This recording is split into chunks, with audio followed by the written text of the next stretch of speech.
Assalamualaikum warahmatullahi wabarakatuh.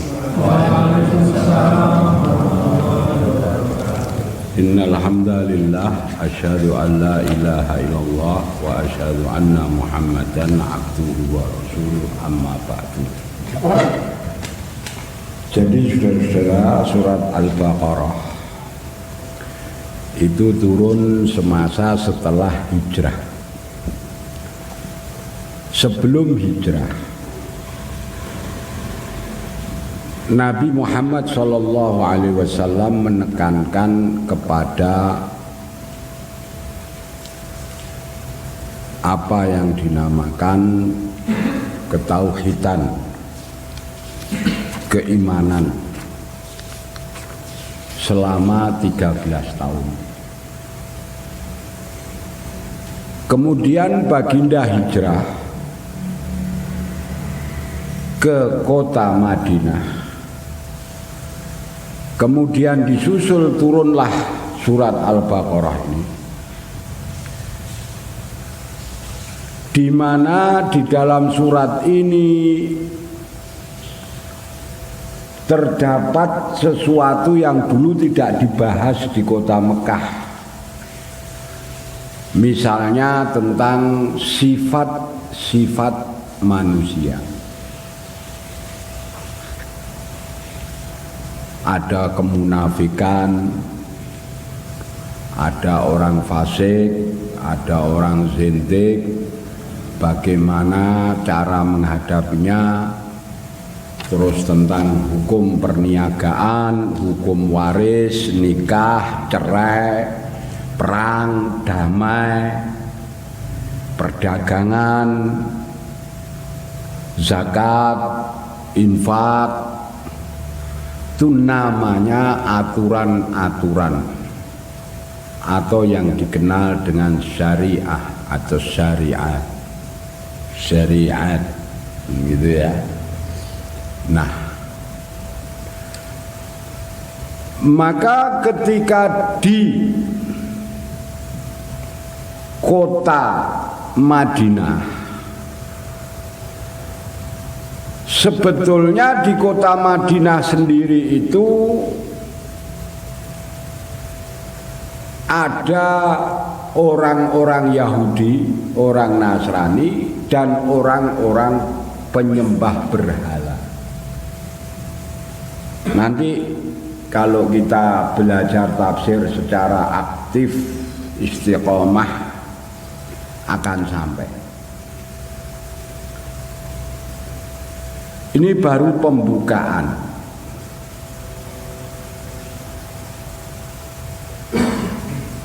Untuk itu sesuai dengan janji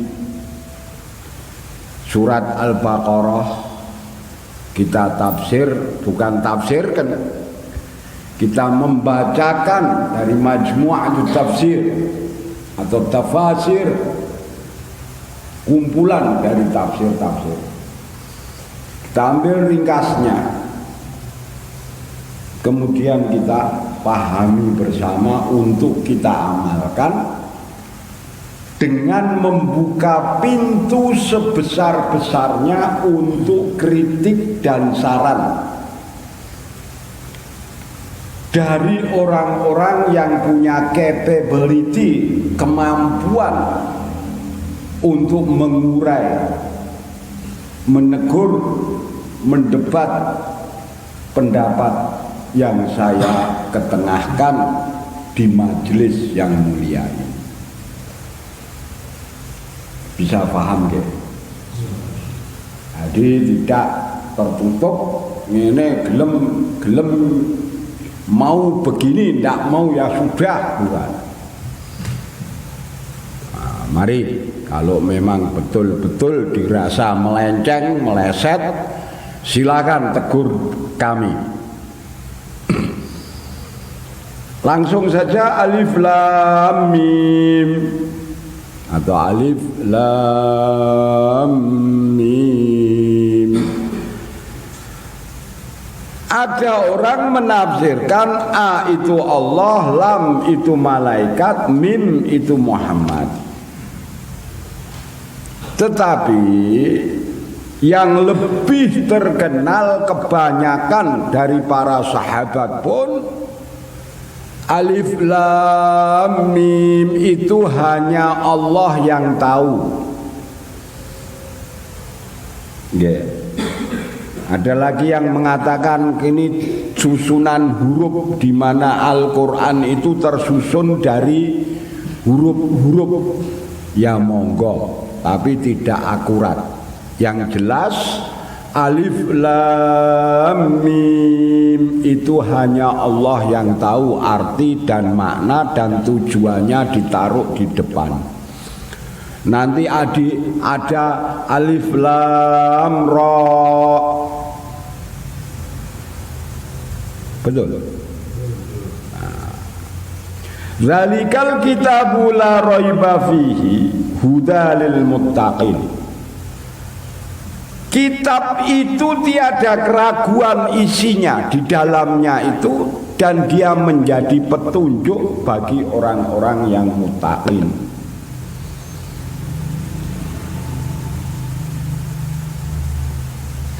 Orang takwa itu adalah orang yang diartikan takut kepada Allah, orang yang beriman akan menjadikan Quran itu sebagai petunjuk. Lah kok disebut zalikal kitabu, Ustaz? Kitab itu wong padahal belum komplit jadi kitab kok. Kan baru surat Al-Baqarah sama juz amma. Betul. Ini belum bahas Al-Imran, An-Nisa dan lain sebagainya kan. Itu maksudnya begini, Anda belajar tafsir sama saya. Mari saya ajari kamu tafsir. Bukan berarti tafsir itu terus langsung sedino jlet dadi kan enggak. Betul. Jadi kumpulan mushaf-mushaf yang sudah tersusun maupun yang akan datang itu nanti, ini kan belum selesai wahyu. Gitu. Wahyu belum usai.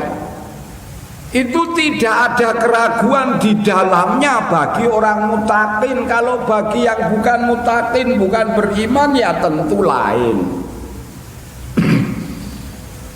Maka Anda menjadikan dia rambu-rambu kehidupan enggak? Kalau ndak ngambil rambu-rambu kehidupan, ya Anda ndak termasuk muttaqin. Tapi kalau Quran dipakai sebagai kaca benggolo itu kaca besar yang buat nyoroti bagus tidaknya kita, baju kita sudah bener pora, ketok sumpek opora kita, nah itu nyocoke kehidupan dengan Al-Quran. Ngene gini ini halal atau haram, gini ini boleh atau tidak. Itu tandanya orang muttaqin. Jadi Quran itu dijadikan petunjuk. Lah siapa orang muttaqin itu? Alladzina yu'minuna bil ghaibi wa yuqimuna sholata wa mimma razaqnahum yunfiqun. Orang muttaqin itu orang yang beriman, mengimani dengan hal yang gaib.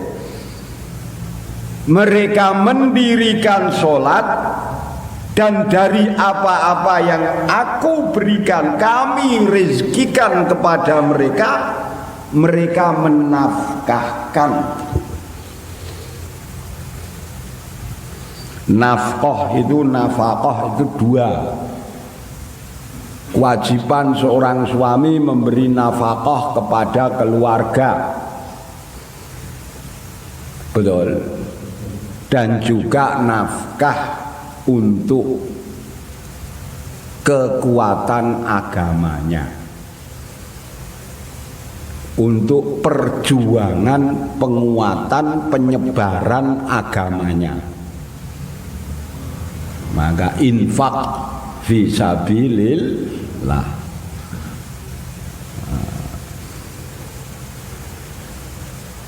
Jadi kalau kita itu memberi kepada istri, belanja, itu termasuk juga infak atau sedekah. Kalau kita niati untuk ibadah. Neng niate piye bacot punya istri mau ndak mau bayar loh. Bukan, nggih. Betul. Betul ya.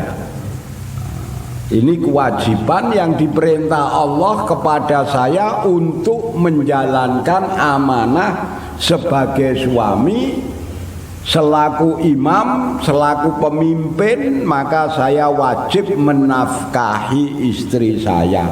Mudah-mudahan Allah menerima amal jariyah, amal kebaikan saya ini. Itu baru bagus. Jadi infak ini di samping belanja wajib untuk keluarga, dia untuk jalan Allah. Walladzina yu'minuna bima unzila ilaika wa ma unzila min qablik wa bil akhirati hum yuqinun.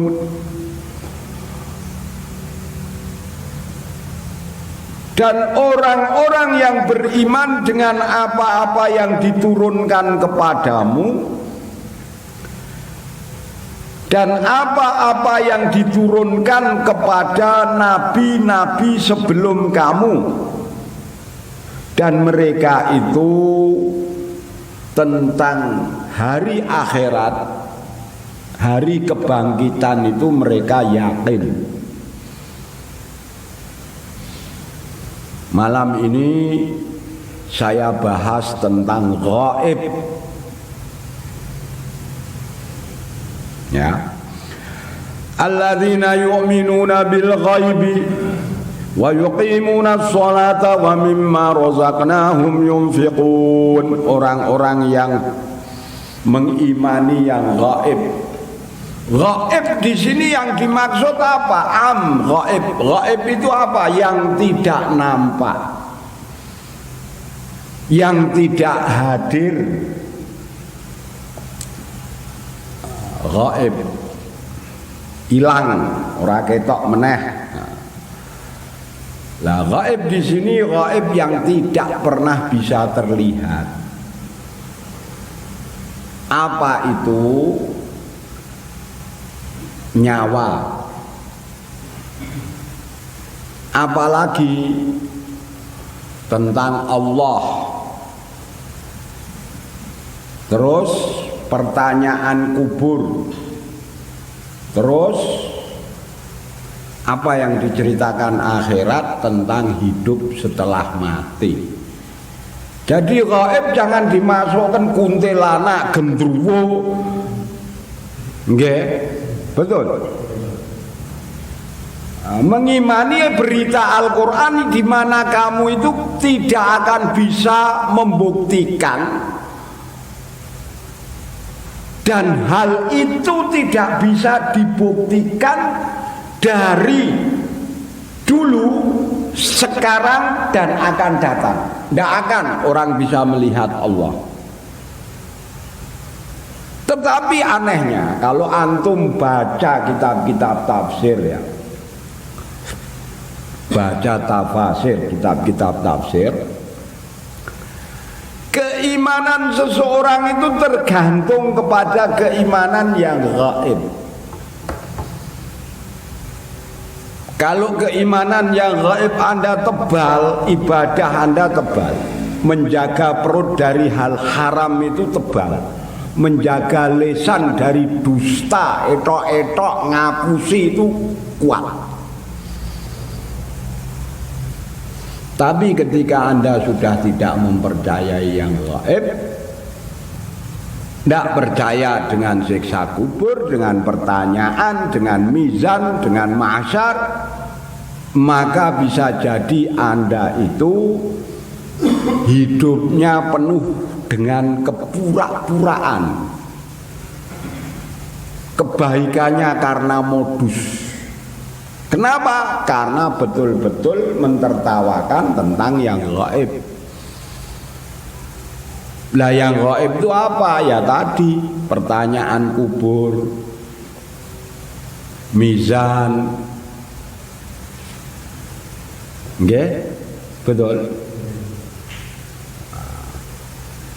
Kalau menurut bahasa gaib itu apa? Yang lebih ringkesnya, yang tidak diajak bicara tapi itu bahasa. Jadi orang tiga, kalau ana bicara sama anta, kalau dalam ketika bicara bahasa Arab dulu, maka anda ini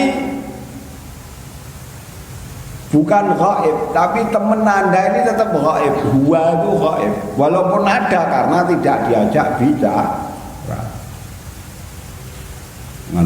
Yang diajak bicara itu pengertian bahasa saja, pemahaman. Tapi ya tetap artinya yang tidak datang kan gitu ya, paham ya? Nah, gaib itu ada tiga jadi kesimpulannya. Kalau ayat ini yu'minuna bil gaib, orang yang beriman pada yang gaib itu tentang malaikat, tentang nyawa, tentang tadi yang saya sebutkan. Ini maksud ayat ini. Lah gaib kedua itu apa Ustaz? Dulu ada yang gaib, sekarang tidak. Dulu betul, ayat-ayat tentang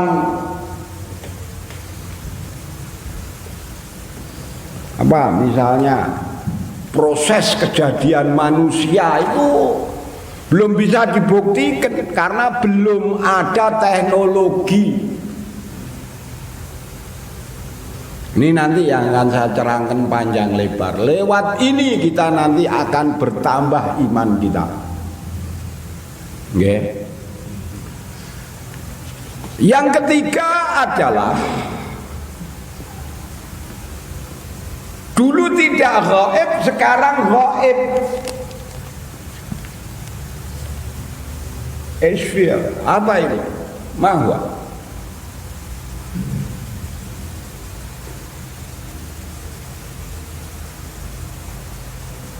Nabi Muhammad itu dulu tidak gaib. Umar ibnul Khattab, ya, sahabat-sahabat keluarga Rasulullah yang dimuliakan, keluarga mulia dan dimuliakan, itu tidak gaib. Pasarnya ini ya kan masih kan, tapi kan wujudnya sudah gaib. Sekarang sudah gaib. Kita hanya bisa lihat rumahnya, perang Uhud, tempatnya ada kan gitu, padang Uhud, nah, dan lain sebagainya, asar saja, peninggalan saja. Tapi dulu tidak gaib. Nah, kuburan Nabi yang bisa diprediksi kebenaran 100% itu kuburan Nabi Muhammad. Yang lain tuh kira-kira malah sosok ada kuburannya Nabi loro barang. Ashabul Kahfi di Jordan ada, di Turki ada lah, kemungkinan kok. Betul. Tapi kalau Nabi Muhammad tuh lahirnya tanggal berapa, wafatnya tanggal berapa, hijrahnya tanggal berapa, turun wahyunya, semua tidak apa tercatat rapi dan benar, otentik. Coba di mana kuburan Nabi Musa? Di mana kuburan Nabi Isa? Di mana kuburan Nabi Lut?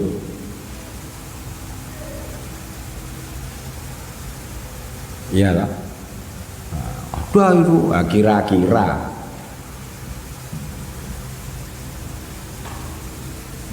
Kira-kira. Maka tadi gaib itu ada tiga. Yang kedua apa tadi? Yang dulu gaib sekarang tidak. Ini menunjukkan bahwa Allah Ta'ala itu memang sang pencipta yang perlu diimani tanpa harus melihatnya. Seperti mana Anda ke Tawangmangu mlebu hutan, jangan Tawangmangu, Kalimantan, tahu-tahu nemu HP Anda. Anda percaya enggak HP ini buatan pabrik? Percaya? Saya. Padahal enggak lihat pabriknya. Tapi Anda yakin. Nah, kita bahas malam ini kalau ndak ngantuk loh. Ngantuk ndak? Sing banter bareng jadi ketok ditonton orang. Dikira aku ngomong sendiri kan susah. Nama saudara, ya. Pelajaran tafsir di Baitullah biar sa Indonesia dateng kabeh nek perlu. Amin Allahumma.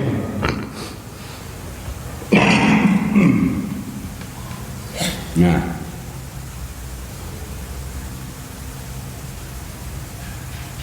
dulu itu banyak orang itu mentertawakan Nabi Muhammad sallallahu alaihi wasallam, baginda Rasulullah sallallahu alaihi wasallam, karena dianggapnya baginda ini, mohon maaf, paham ya? Paham tak? Nah, dikira begitu. Padahal nalar mereka itu belum masuk. Bikin peralon aja belum bisa kok.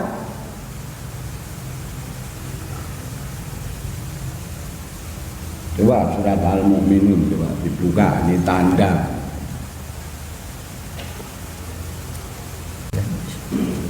Walaqad khalaqnal insana min sulalatin min tin.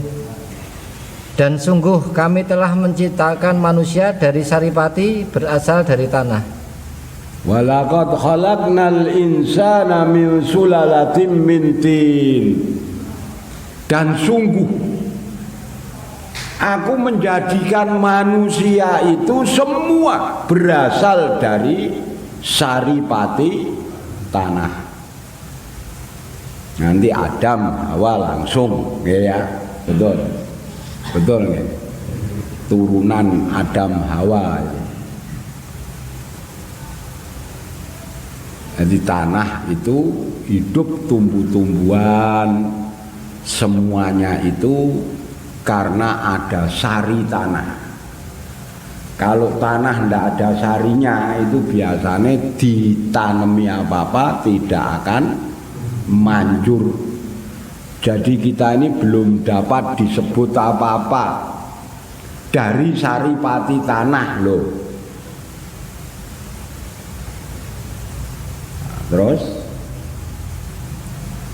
13. Tsumma ja'alnahu nutfatan fi qararim makin. Kemudian kami menjadikannya air mani yang disimpan dalam tempat yang kukuh, yaitu rahim. Summa ja'alnahu nutfatan fi qararim makin. Kemudian aku jadikan dari saripati tanah tadi terproses menjadi air mani yang aku simpan dalam tempat yang kokoh, yaitu rahim. Kokoh sekali gitu loh ya. Orang tang bocor. Nanti itu orang ahli kedokteran bisa nerangkan itu. Nah, kaitan dari saripati tanah dengan air mani itu apa? Begini saudara, semua tanaman, hewan itu bisa hidup karena ada makanan yang ada di atas muka bumi. Kambing itu bisa gemuk kalau ada rumput. rumput itu kalau subur tanahnya, rumputnya enak, gemuk-gemuk, walaupun saya tidak pernah merasakan rumputnya ini enak atau enggak. Tetapi kambing ini banyak yang seneng kalau ditaruh di rumput, padang rumput yang rumputnya seger-seger. Well, semua. Padahal manusia ini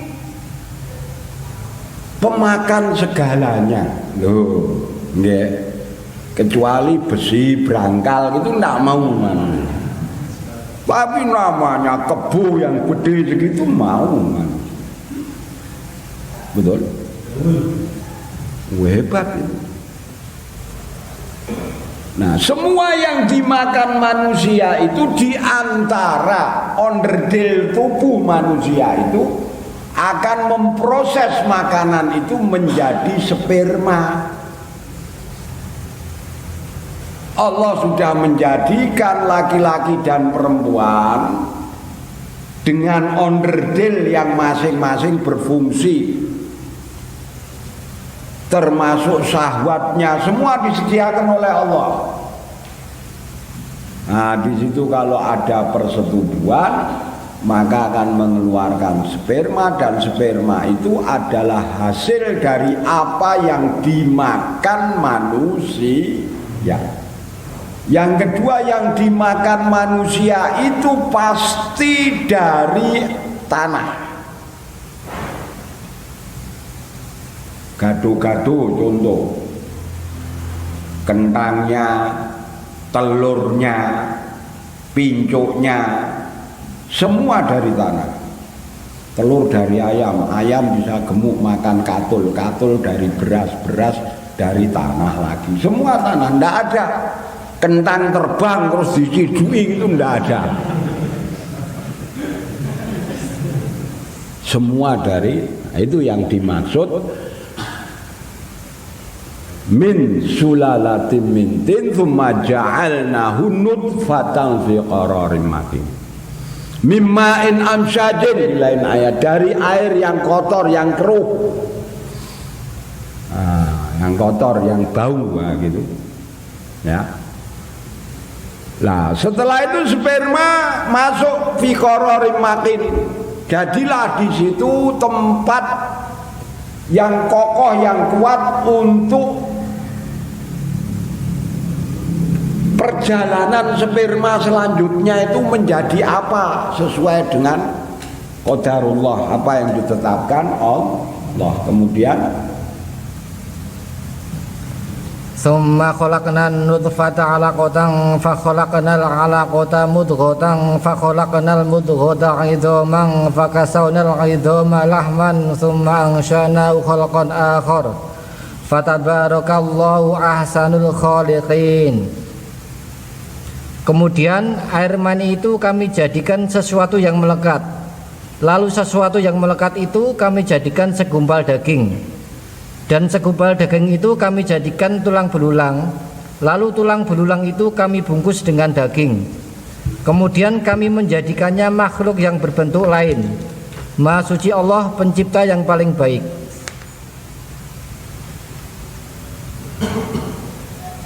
Summa khalaqnan nutfata 'alaqatan fa khalaqnal 'alaqata mudghatan fa khalaqnal mudghata 'idhaman fa kasawna mudghata Fa kasawnal 'idhama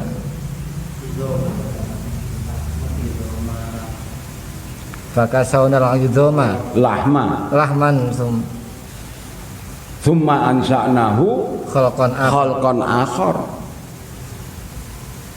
Nah, ini proses berjalan dari sperma tadi menjadi darah, bisa diartikan darah, atau sifatnya seperti itu loh. Apa itu yang kena kulit membesar, lintah, melekat gitu, menyerap. Terus dari darah tadi menjadi daging. Dari daging tadi keluar tulang belulang. lahma idhaman fakasonal idhama lahma. Kemudian dari tulang belulang tadi tertutup lagi oleh daging. Tsumma ansanahu khalqan akhar. Kemudian saat itulah aku jadikan dalam bentuk yang baru. Ini bukan final nih, ada yang 4 bulan kan gitu ya. Ya, dah wujud bayi ditiupkan roh dan lain sebagainya nanti. Maha besar Allah. Dia sebaik-baik pencipta. Ayat ini baru nanti bisa dibuktikan setelah adanya rongsen, foto dalam. Dulu kita heran, orang perutnya difoto bisa, loh aneh. Itulah rongsen. Jadi proses dari sperma menjadi darah menjadi daging keluar tulang belulang dililit daging lagi. Itu setelah abad 20. Nek dulu ndak bisa. Maka kalau sekarang ini banyak orang terkagum-kagum. Lah orang dulu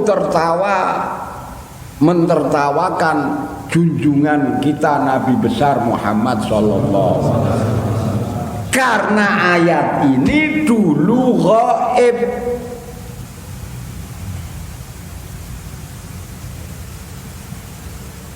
Sekarang sarjana-sarjana barat, orang-orang yang tadinya tidak iman, membaca lebih lanjut tentang ayat ini, mereka itu lebih banyak tertarik. Kenapa? Karena sekarang ini teknologi bisa mengungkap secara detail dan ayat ini tidak bertentangan dengan teknologi. Namanya terpenuhi, fulfill, keinginan itu terpenuhi akal. Terus ayat Allah yang mana yang akan kamu dustakan? Ya, ini maksud saya dulu gaib. Rasulullah tidak bisa buktikan, sahabat tidak bisa. Yang mengolok-olok, mengejek, menghina, menganggap gila orang yang paling mulia ini pun tidak bisa membuktikan, cuma tidak nalar. Nah sekarang anak SMA aja sudah bisa membuktikan. Buku biologi anak SMP, oh bener ngene iki nyatan.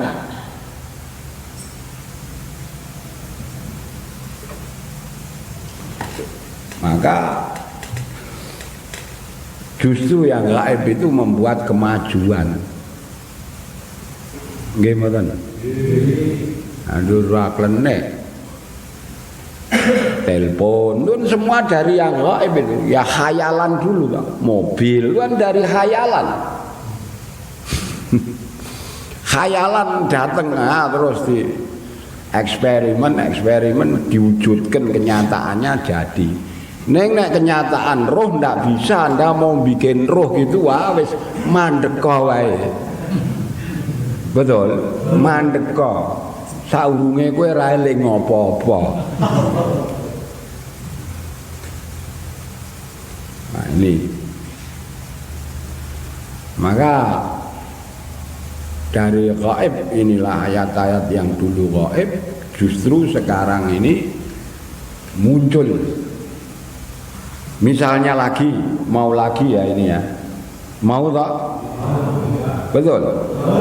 Nanti pulang jam 4.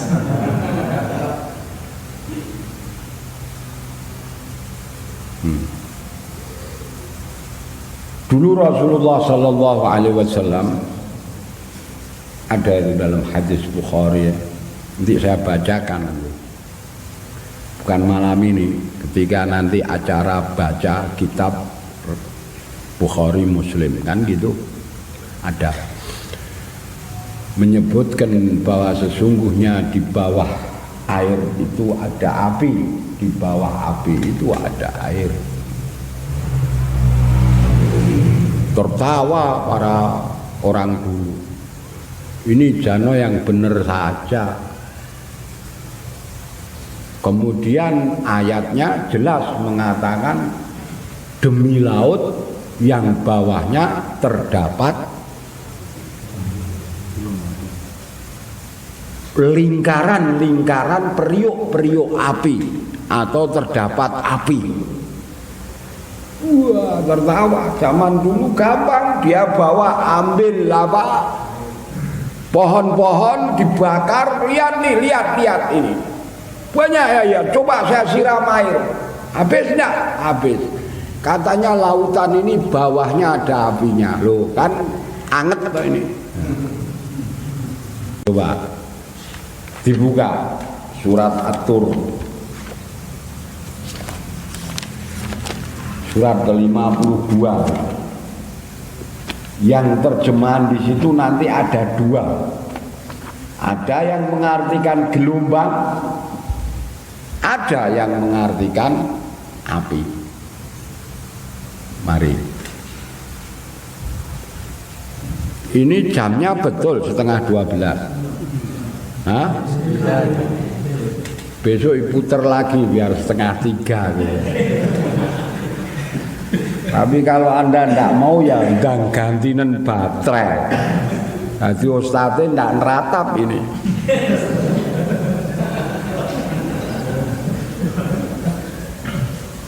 Dan kalau Jumatan di sini asik kali. Astagfirullah, baru 11:30 lah. Ada Pak, dibaca. Ayat berapa? Ayat 6. Ayat 6. Wan najmil masjur, demi lautan yang penuh gelombang. Wal bahril masjur.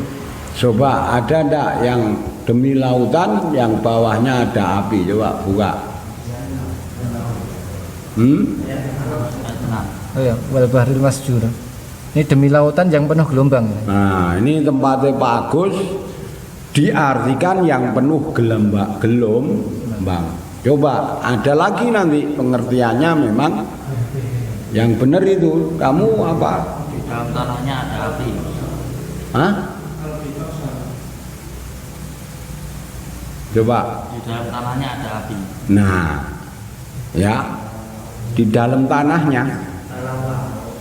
Dan laut yang di dalamnya tanahnya ada api. Nah.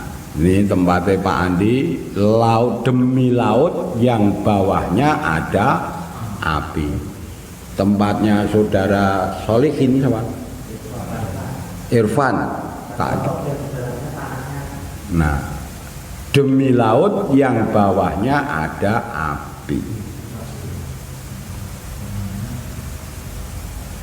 Mahjur dari periuk-periuk api.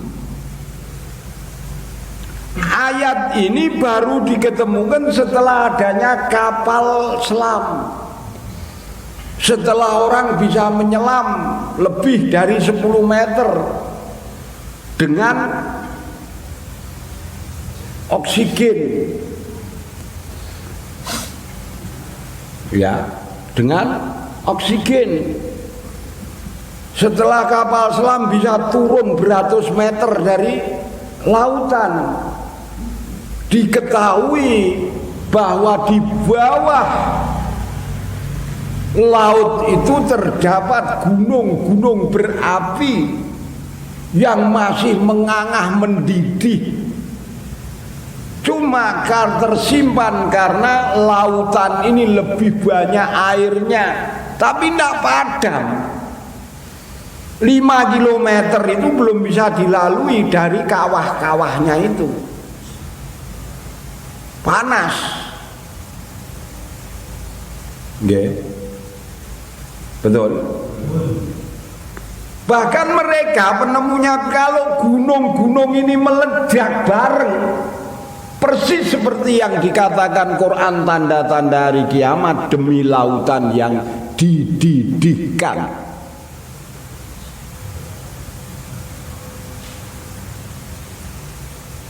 Dulu ini gaib. Sekarang ayat Allah mana yang akan kamu sanksikan?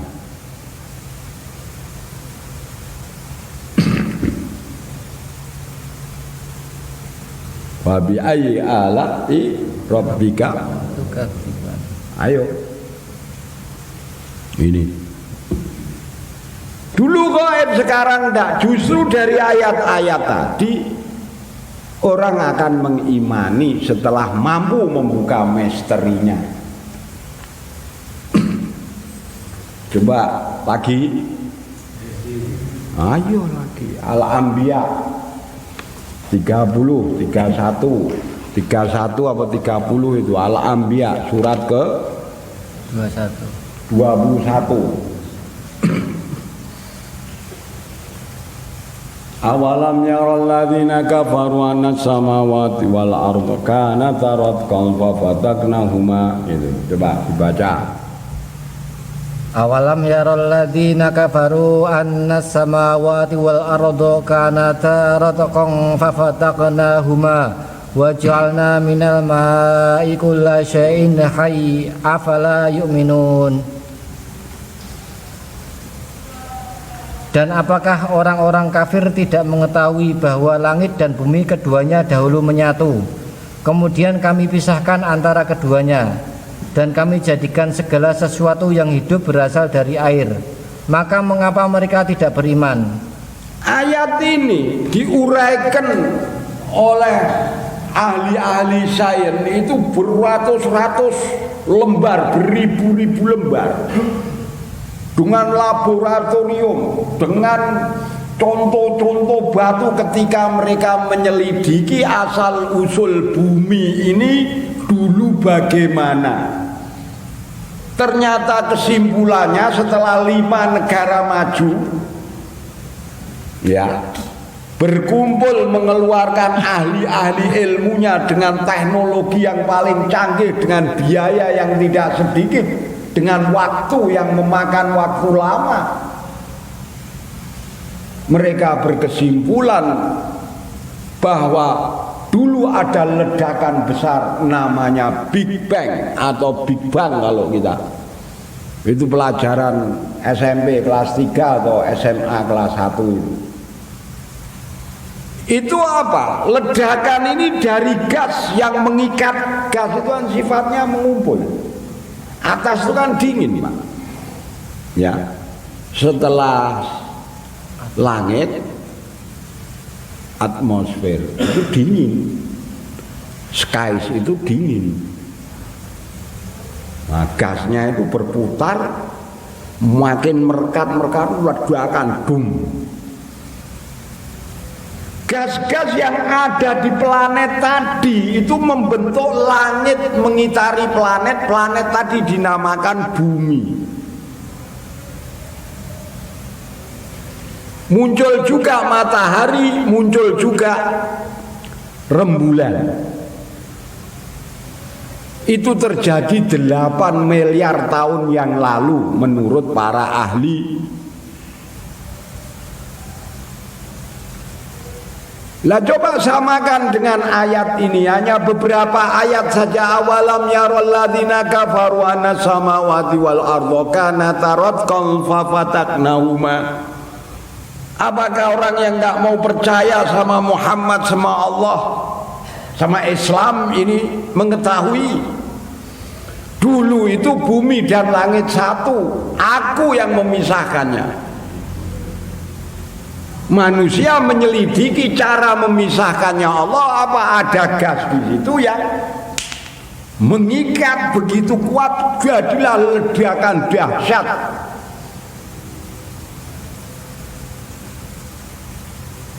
Itu manusia. Tapi intinya mereka mengakui bahwa itulah langit dulunya berasal dari bumi. Gas-gas yang ada di planet tadi mengumpul juga menjadi langit. Gunanya ternyata melindungi dari planet-planet yang jatuh masuk bumi. Langit itu ada 7 namanya, bahasa Latin saya sulit untuk ngapalkan. Nggih. Saya ingatnya cuma 1 tok, corona. Karena di Corolla. Nah, sekarang corona karena COVID-19. Kan gitu. Nggih, betul. Jadi langit ini seperti dinding yang menaungi bumi. Kalau ada telur, kuningannya itu bumi, putihan telur itu adalah langit. Jadi kalau ada apa-apa itu bumi jadi kecil karena ada 7 tingkat lagi bumi itu. Planet-planet dari luar jatuh, wah terbakar di situ menjadi kecil. Gitu loh ceritanya itu begitu. Kemudian kehidupan bumi itu semuanya berasal dari air.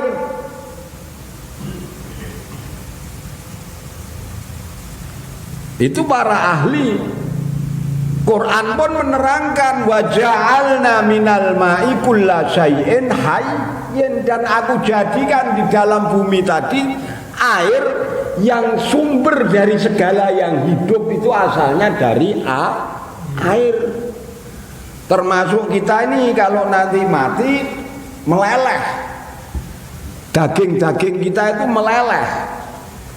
Tikus ya gitu, karena hidup, semua yang hidup dari air, dari sel-sel itu apa itu plasma apa?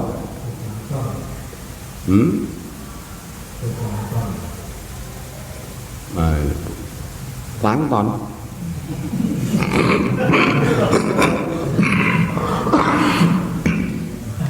Nah itu saudara, plankton makanan lele itu, itu plasma.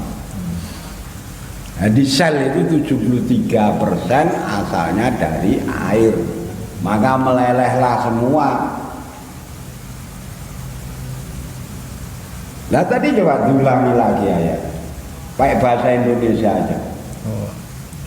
Pelan-pelan, dirim sedikit, masuk terus neleng 2, jangan 4. Dan apakah orang-orang kafir tidak mengetahui bahwa langit dan bumi keduanya dahulu menyatu, kemudian kami pisahkan antara keduanya, dan kami jadikan segala sesuatu yang hidup berasal dari air, maka mengapa mereka tidak beriman? Kenapa tidak mau beriman?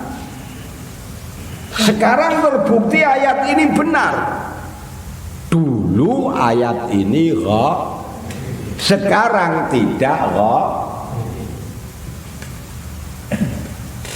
Yeah.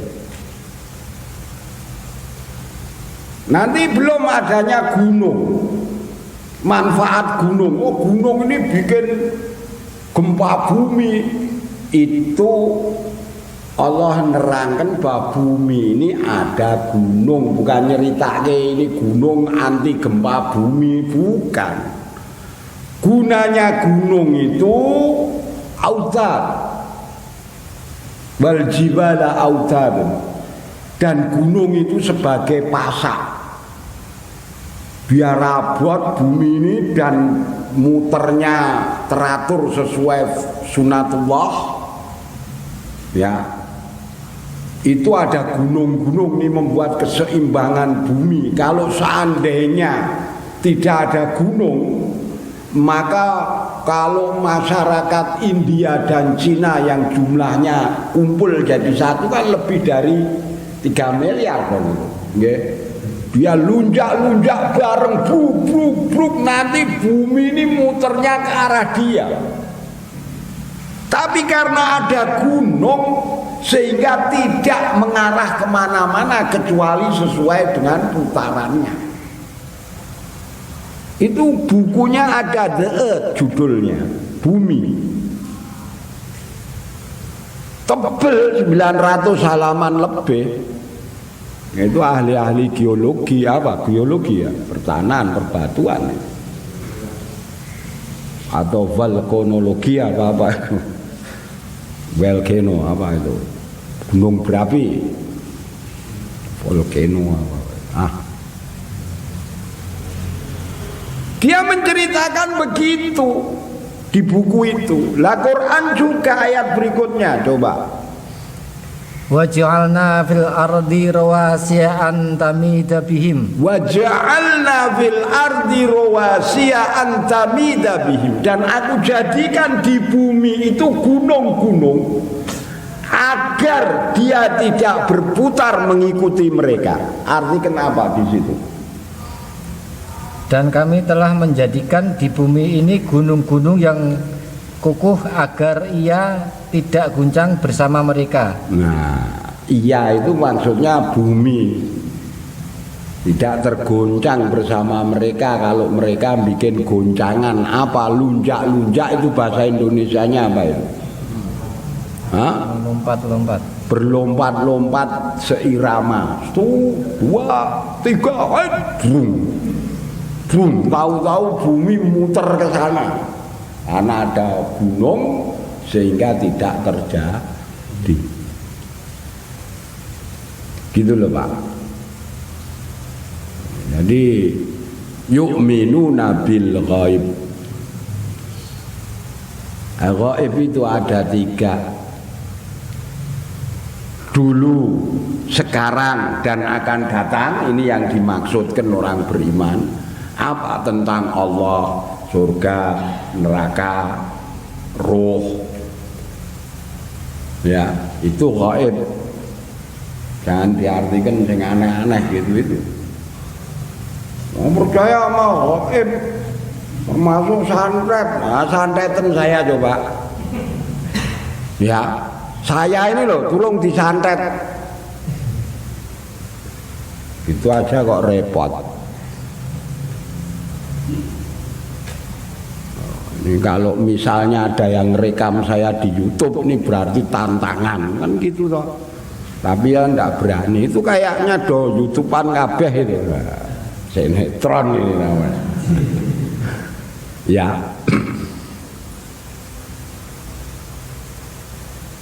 Nah, maka kita orang Muslim, Quran ini jadi petunjuk.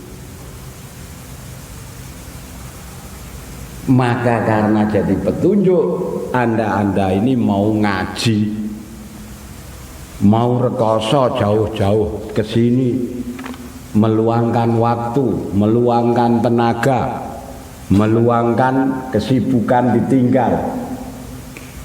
Demi apa? Demi mengambil, memahami, mempelajari petunjuk. Tapi ada orang yang tidak mau, karena apa? Belum mengambil Quran sebagai petunjuk. Ini saja tafsir surat Al-Baqarah, kita lanjutkan terus menerus insya Allah secara kontinu. Siap nggih insya Allah? Sekian. Wassalamualaikum warahmatullahi wabarakatuh.